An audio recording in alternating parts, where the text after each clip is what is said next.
Ce qu'on essaie de faire à travers Maison Château Rouge, c'est de montrer un Paris qui nous ressemble, un Paris qui est multiculturel. À travers ces séances, ce qui était important pour nous, c'était d'apporter un condensé de Château Rouge à l'Apple Store, à travers des artistes qui s'inspirent de leur héritage africain pour créer.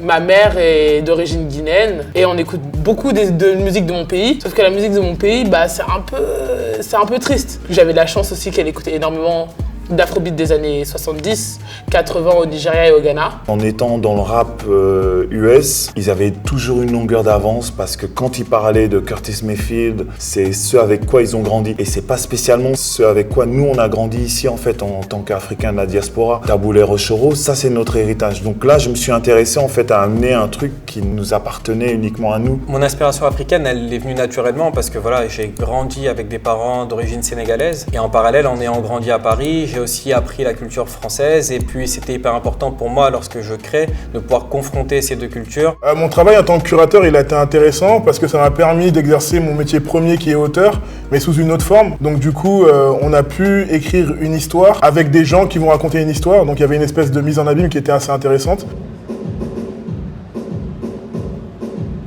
J'ai initié des jeunes de divers spectres musicaux et de divers âges différents à réussir à créer un beat sur GarageBand.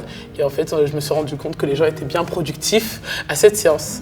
J'ai parlé de mon travail à l'image et comment en fait je travaille avec mon iPhone au quotidien. En fait, c'est presque une extension de ma paume. Te dire que de tes images, tu peux sortir un produit, je pense que c'est ça que j'ai réussi à leur transmettre aujourd'hui en fait.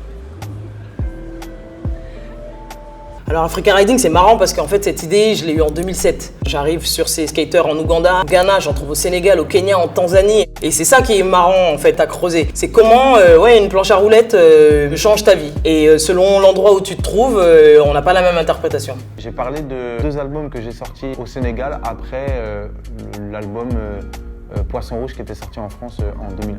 On a pu découvrir comment réaliser un pattern en wax. Surtout ce qui était important pour moi, c'était de pouvoir échanger avec les gens qui étaient présents à l'Apple Store. Vu que c'était quelque chose que j'ai fait donc il y a on va dire 15 ans, j'avais le recul dessus et c'était vraiment intéressant pour moi de me replonger dedans. C'était un cool moment, puis juste c'est intéressant l'interaction, comment les gens ils appréhendent un danseur face à eux, quel angle ils cherchent à mettre en avant. J'ai été aidé par le public qui m'a mis en confort et ils m'ont applaudi, je les ai applaudis, on s'est applaudi, c'est la meilleure des choses. À partir de ce que tu as pu partager pour faire quelque chose de plus big, ça c'est génial. Nous, on a aperçu que c'était intéressant que via l'art et via la créativité, des gens puissent mettre en avant des histoires communes à tous. Mais je pense que l'Afrique, c'est le berceau de beaucoup de choses sans que les gens s'en rendent compte. Beaucoup parlent de tendance, alors que pour nous, c'est notre vie et c'est notre quotidien. Et on est fiers aujourd'hui qu'on puisse aujourd'hui le mettre en avant et le valoriser. Je sais pas si ça va éviter la stigmatisation parce que les gens veulent voir les Africains toujours de la même manière parce qu'il y a une culture civilisationniste qui aura toujours l'idée d'avoir amené la lumière sur le continent africain. Je crois que ce qui est intéressant, c'est qu'il y a de la beauté partout. C'est juste un rapport à l'esthétique et autre que ce qu'on attend en fait. Je pense qu'on pourra sortir de cette stigmatisation qu'à partir du moment où on le réalise et qu'on décide de dire ok, on veut le mettre au même niveau que d'autres arts et que ça devienne quelque chose de permanent. Arrêtez de penser que l'Afrique c'est un truc à part et que en gros on n'est que dans des histoires de coutumes ancestrales. Non, on consomme la culture comme vous. L'Afrique ou la scène créative, elle est plus du tout complexée. Elle fait ce qu'elle a envie de faire comme elle le sent. On est jeunes, mais il y a encore nos petits frères qui ont aussi des petits frères et qui peuvent aussi du coup s'inspirer de ça et se dire je peux être pleinement ce que je suis.